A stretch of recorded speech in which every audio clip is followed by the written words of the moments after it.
नमस्कार दोस्तों आज के इस वीडियो में हम देखने वाले हैं क्वांटम फिजिक्स का फॉर्मूला और इस पे जो इंपॉर्टेंट क्वेश्चन है वो हम देखने वाले हैं। ठीक है, तो ये हमारा यूनिट नंबर 2 है। सबसे पहला इसमें फॉर्मूला है lambda is equal to H upon P. ठीक है, एच क्या है, पी क्या है, अभी सब बताऊंगा, बस एक बार सुन लीजिए। ठीक है, तो lambda is equal to H upon P. Lambda का मतलब है वेवलेंथ, यहाँ देखिए मैं सब लिख रखा हूँ। लेमडा का मतलब है वेवलेंथ, एच का मतलब है प्लैंक कांस्टेंट, पी का मतलब है मोमेंटम। ठीक है, पी का मतलब क्या है, मोमेंटम। मोमेंटम का फॉर्मूला होता है M into V, M into V, mass into velocity. ठीक है, तो इसी को आप ऐसे भी लिख सकते हैं कि lambda is equal to H upon P की जगह एम भी पुट कर सकते हो। ठीक है, तो ये आपका पहला फॉर्मूला हुआ।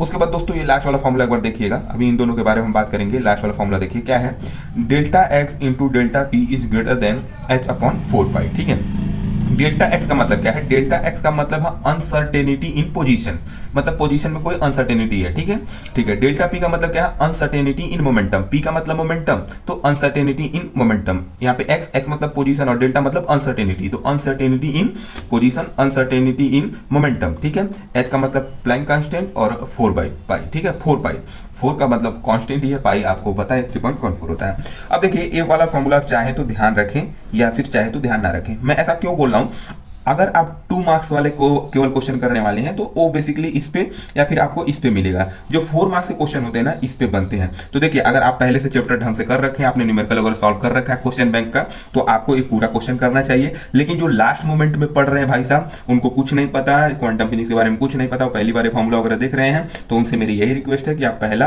और दूसरा चौथा वाला फॉर्मूला करके जाइए। इस पे अगर 2 मार्क्स के लिए क्वेश्चन आए तो उसको आप डेफिनेटली सॉल्व कीजिए। ठीक है, इसमें देखिए 4 मार्क्स का आने का चांस हमको इसलिए कम लग रहा है क्योंकि ये जो यूनिट 2 है इसमें हमारा क्वांटम फिजिक्स और नैनो पार्टिकल है, तो इसमें बहुत सारी थियोरेटिकल चीजें हैं और इसमें डेरिवेशन वगैरह हैं, तो मैक्सिमम चांसेस हैं कि इस यूनिट से न्यूमेरिकल कम आए, लेकिन अगर आएंगे तो मे बी इस पे या फिर इस पे आ सकते हैं। ठीक है, तो चलिए हम इस पे क्वेश्चन सॉल्व करते हैं। उसके पहले आपको कुछ यहाँ पे चीजें याद रखना होगा। देखिए h क्या है, हमारा प्लैंक कांस्टेंट, इसकी वैल्यू होती है 6.62 इंटू 10⁻⁻34 जूल सेकेंड। अगर आपको ये वैल्यू नहीं याद है तो आप भूल जाइए कि आपसे क्वेश्चन सॉल्व होगा। आपको क्वेश्चन तभी सॉल्व होगा जब ये वैल्यू वगैरह याद होंगी। अब देखिए इतना डिफिकल्ट नहीं याद करना, काफी आसान है। आपको सिंपली क्या करना है, आपको 2 ही फॉर्मूला याद करना है, ए वाला। ठीक है, तो आप सिंपली क्या करिए, इसको 5 बार, इसको 5 बार लिखिए, और ये जो फॉर्मूले वगैरह, जो वैल्यू वगैरह है, इसको भी 5 बार अपने नोटबुक में लिखिए, भी याद हो जाएगा। तो h की वैल्यू क्या है, 6.62 इंटू 10⁻⁻34। और m का मतलब क्या है, यहाँ पे m का मतलब मैंने आपको बताया ना, मास है। तो यहाँ पे मास ऑफ पार्टिकल है, तो पार्टिकल हमारे या तो इलेक्ट्रॉन होगा या तो प्रोटॉन होगा। तो अगर इलेक्ट्रॉन की बात करें तो उसका मास लेना है 9.1 इंटू 10⁻31 kg। अगर प्रोटॉन की बात करें तो mass of proton is equal to 1.67 into 10⁻27 kg। ठीक है, तो ये 3 आपको वैल्यू वगैरह याद होनी चाहिए। क्वेश्चन इससे बहुत आसान आते हैं, अगर आए तो आप 2 मार्क्स का कर पाएंगे। अब चलिए हम क्वेश्चन को एक लेते हैं और सॉल्व करते हैं। तो यहाँ पे देखिए सबसे पहला क्वेश्चन है, what is the speed of proton with a de Broglie wavelength of 0.1 angstrom. ठीक है, तो जो सबसे पहले आपको दे रखा है उसको आप लिख लीजिए। तो यहाँ पे हमको दे रखा है डी ब्रोगली वेवलेंथ, वेवलेंथ मतलब लेमडा की वैल्यू दे रखी है कितनी, 0.1 एंगस्ट्रॉम। ठीक है, अब देखिए कोई भी आपको वैल्यू दे रखा है, सबसे पहले आपको उसको एसआई यूनिट में कन्वर्ट करना होता है। ठीक है, तो लेमडा का मतलब क्या है, वेवलेंथ। वेवलेंथ हमको दे रखा है 0.1 एंगस्ट्रॉम, तो इसको हमको कन्वर्ट करना होगा किसमें, मीटर में। मीटर में कन्वर्ट करने के लिए आपको क्या करना है, ये जो भी वैल्यू है उसको एज इट इज लिखिए, 0.1 इंटू एंगस्ट्रॉम का मतलब होता है 10⁻⁻10 मीटर, क्योंकि वेवलेंथ है ना, तो वेवलेंथ, लेंथ का जो एसआई यूनिट होता है वो मीटर होता है। ठीक है, तो यहाँ पे वेवलेंथ का भी मीटर हो जाएगा। तो मीटर में आपको इसको कन्वर्ट करने के लिए बस एंगस्ट्रॉम का जो वैल्यू होता है 10⁻⁻10 होता है, बस उसको पुट कर दीजिए, आपका मीटर में कन्वर्ट हो जाएगा। ठीक है, अब देखिए केवल हमको यही दे रखा है और हमसे बोल रखा है कि भाई साहब आप जो है बता दीजिए स्पीड क्या होगा प्रोटॉन का। तो देखिए यहाँ पे बात किसकी हो रही है, प्रोटॉन का। तो प्रोटॉन का मास यहाँ पे लिख लीजिए, मास क्या है 1.67 इंटू 10⁻27 kg। अब देखिए ये आपको याद होना चाहिए, मास ऑफ प्रोटॉन। ठीक है, अब हमसे बोला है स्पीड, तो स्पीड हम कैसे फाइंड कर सकते हैं। तो देखिए हमारे पास जो फॉर्मूले हैं हम उसको देखते हैं।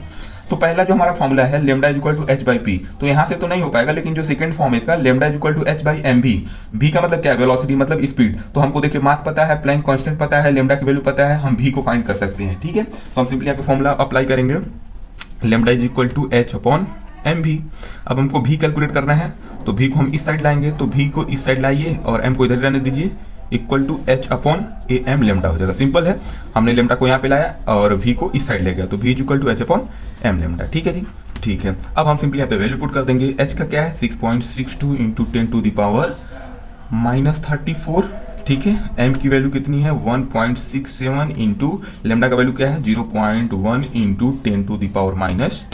ठीक, अब देखिए सॉल्व कैसे करना, मैं बहुत आसान आपको तरीका बता रहा हूँ सॉल्व करने का। आपको क्या करना है, सबसे पहले देखिए यहाँ पे जो भी 10 वाले यहाँ पे नंबर दिख रहे हैं, मतलब जो यहाँ पे आपको न्यूमरेटर में और डिनोमिनेटर में देखिए आपको यहाँ पे दिख रहा है ना 10⁻34, 10⁻10। तो ये जो 10 वाला नंबर मिला ना, इन सभी को आपको कहाँ पे ले जाना है, न्यूमरेटर में। सभी को आपको न्यूमरेटर में ले जाइए। न्यूमरेटर में कैसे ले जाएंगे मैं बताता हूँ। सबसे पहले क्या लिखा है 6.62, इसको एज इट इज लिखिए, फिर इंटू 10⁻34 इसको लिख लिए, उसके बाद इंटू लगाइए। अब देखिए 10⁻10 है, आप इसको ऊपर ले जाएंगे तो क्या चेंज आएगा, ये जो है आपका पूरा वैल्यू सेम रहेगा, बस यहाँ पे जो भी इसके पावर का साइन है ना वो चेंज हो जाएगा। माइनस है तो प्लस हो जाएगा, प्लस है तो माइनस हो जाएगा। तो आप इसको लिख सकते हैं ऊपर ले जाके 10⁻10। ठीक है, ठीक। अब नीचे क्या बचा 1.67 इंटू 0.1, केवल इतना बचा। अब सिंपली आप इसको कैलकुलेट कर सकते हैं। जैसे आप कैलकुलेट करोगे यहाँ से आपको वैल्यू मिल जाएगा। एक बार मैं कैलकुलेट कर रखा हूँ, मैं आपको आंसर बता देता हूँ। तो यहाँ पे हमारा जो आंसर आ जाएगा वो हो जाएगा 39 इंटू 10⁻3 मीटर पर सेकेंड। सिंपल। यहाँ पे आई होप सो शायद माइनस आएगा, माइनस नहीं प्लस ही आएगा। ठीक है, 39 इंटू 10⁻3 मीटर पर सेकेंड। ठीक है, आप कैलकुलेशन कर सकते हो। ठीक है, ठीक है जी, ये हमारा हो गया। अब हम ले लेते हैं इसी का जो क्वेश्चन नंबर है 4th, क्वेश्चन बैंक का क्वेश्चन नंबर 4 हम ले लेते हैं। अब देखिए 2 और 3 वाला हम नहीं सॉल्व करने वाले हैं क्योंकि वो 4 मार्क्स के लिए क्वेश्चन आते हैं, तो वैसा आने का पॉसिबिलिटी कम है। लेकिन मैं फिर वही बता रहा हूँ, अगर आप यूनिट को ढंग से पढ़ रखे तो भाई साहब प्लीज आप करिएगा। हम उन लोग के लिए बता रहे हैं जो भाई लास्ट मोमेंट पे एकदम पढ़ रहे हैं, उनके लिए बता रहे हैं। ठीक है, ठीक है। तो अब हम आ जाते हैं क्वेश्चन नंबर 4 पे। क्वेश्चन नंबर 4 क्या बोल रहा है, हम उसको एक बार पढ़ते हैं। बोल रहा है calculate the uncertainty in the momentum of electron. तो सबसे पहले हमको बोल रखा है कि अनसर्टेनिटी किस में फाइंड करना है, मोमेंटम में, मतलब पी में।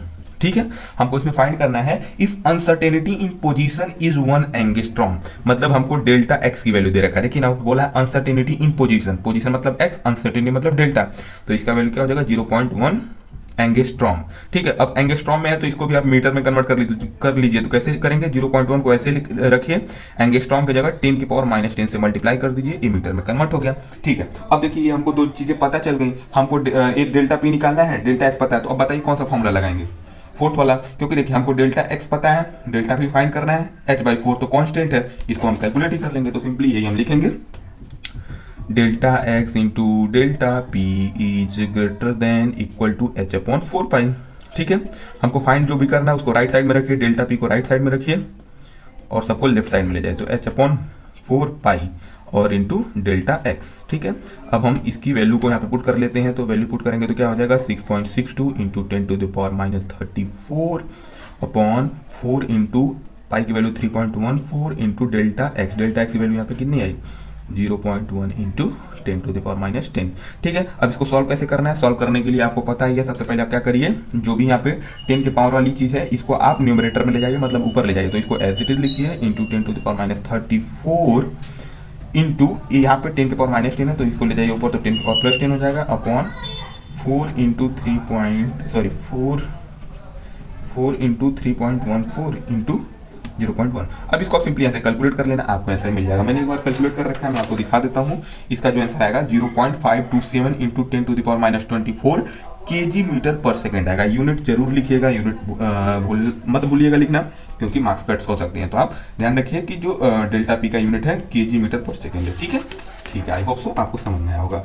एक इसी का लास्ट क्वेश्चन है, वो क्वेश्चन नंबर 5 है, वो भी थोड़ा इंपॉर्टेंट है, हम उसको देख लेते हैं। वो क्वेश्चन क्या है, What will be the uncertainty in position, मतलब क्या बोला है, अनसर्टेनिटी इन पोजीशन का मतलब डेल्टा एक्स हमको फाइंड करना है। ठीक है जी, of an electron moving at speed 300 metre पर सेकेंड ऑफ विथ 0.001%। थोड़ा सा ट्रिकी है लेकिन आसानी है। देखिए बोल रहा है क्या, आप डेल्टा एक्स बता दो, और यहाँ पे बात किसकी हो रही है, इलेक्ट्रॉन की। ठीक है, इलेक्ट्रॉन क्या कर रहा है, मूव कर रहा है विथ स्पीड ऑफ 300 ऑफ 0.001%, मतलब क्या 300 इंटू 0.001, और ये परसेंटेज में दे रखा है तो आपको इसको 100 से डिवाइड करना पड़ेगा। सिंपल, देखिए 300 बोला है ऑफ विथ 0.001 अपॉन परसेंट बोला है ना, तो इसकी वजह से हमने यहाँ पे 100 से इसको डिवाइड कर दिया। ठीक है, तो ये हमारा पूरा फ्रैक्शन में आ जाएगा और इससे मल्टीप्लाई कर देंगे तो हमको v की वैल्यू मिल जाएगी। तो v की वैल्यू इधर मैंने कैलकुलेट वगैरह करके रखा है, कितना आ जाएगा 0.003, यहाँ गया 0.003, भी हमको यहाँ से पता चल गया। अब हमको सिंपली क्या फाइंड करना है, डेल्टा एक्स। तो देखिए बहुत आसान है। अब देखिए यहाँ पे बात हो रही है इलेक्ट्रॉन का, तो जैसे इलेक्ट्रॉन का बात हो रहा है तो सबसे पहले मैंने आपको इलेक्ट्रॉन का मास बताया था, क्या होता है 9.27 इंटू 10⁻⁻31 kg। ठीक है, आई होप सो यही होता है ना 9.27, नहीं ये नहीं होगा, 9.1 ले लीजिए आप इसको, 9.17 ले लीजिए या फिर केवल 9.1 ले लीजिए, ये होता है हमारा इलेक्ट्रॉन का मास। ठीक है, अब हमको देखिए फॉर्मूला पता है, अनसर्टेनिटी पूछेगा तो हमको ये फॉर्मूला पता है, delta X delta P greater than equal to h/4 pi. ठीक है, अब देखिए हमको क्या निकालना है, डेल्टा एक्स, तो हम डेल्टा एक्स को इस साइड रखेंगे और सबको उस साइड ले जाएंगे, तो h/4 पाई हो जाएगा डेल्टा पी। अब लेकिन एक चीज देखिए, यहाँ पे तो हमको डेल्टा पी क्वेश्चन में दे नहीं रखा है, हमको तो वेलोसिटी दे रखा है और मास हमको पता है, तो आप क्या कर सकते हैं h/4 पाई। अब देखिए p का मतलब क्या है, मोमेंटम, तो इसकी वैल्यू क्या होती है, मास इंटू वेलोसिटी, तो बस यहाँ पे m भी यहाँ पे पुट कर दीजिए, तो m और v हो गया। अब आपको मास भी पता है, वेलोसिटी भी पता है, h का वैल्यू भी पता है, अब यहाँ से आप सॉल्व कर सकते हैं, तो ये हो जाएगा 6.62 इंटू 10⁻⁻34 अपॉन 4 पाई का वैल्यू है 3.14 इंटू मास कितना दे रखा है यहाँ पे देखिए 9.1, ये दे नहीं रखा, आपको याद होना चाहिए। ठीक है, 10⁻31, फिर क्या आ जाएगा वेलोसिटी, वेलोसिटी कितनी आई हमारी 0.003, तो यहाँ पे लिख दीजिए 0.003, सिंपल। अब इसको कैलकुलेट कर लीजिए, कैलकुलेट करने के लिए आपको क्या करना है, जो भी 10 का पावर है उसको ऊपर ले जाए, तो यहाँ पे नीचे 10 की पावर 1 है, -31 है, तो ऊपर जाएगा तो प्लस का 31 हो जाएगा। ठीक है जी, अब नीचे क्या बचा, 4 इंटू 3.1, 4 इंटू 9.1 इंटू 0.003। अब इसको आप जैसे कैलकुलेट कर लोगे, यहाँ पे जो आपको आंसर मिलेगा 1.93 इंटू 10⁻⁻2 मीटर मिल जाएगा। ठीक है जी, तो आई होप सो आपको समझ में आ गया होगा। चलिए दोस्तों, मिलते हैं इसके नेक्स्ट वीडियो में।